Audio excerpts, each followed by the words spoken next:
فيها ما نشاء لمن نريد ثم وجعلنا له جهنم يصلاها مذموما مدحورا ومن أراد الآخرة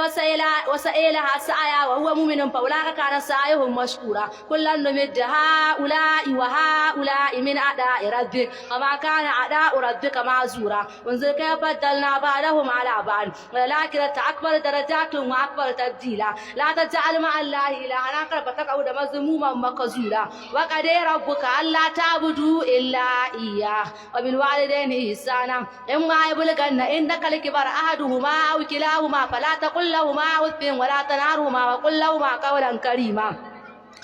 وخفض لهما جناح الذل من الرحمة وقل رب ارحمهما كما ربياني صغيرا ربكم أعلم بما في نفوسكم إن تكونوا صالحين فإنه كان للأوابين غفورا وآت ذا القربى حقه والمسكين وابن السبيل ولا تبذر تبذيرا إن المبذرين كانوا إخوان الشياطين وكان الشيطان لربه كفورا وإما تريدن عنه ابتغاء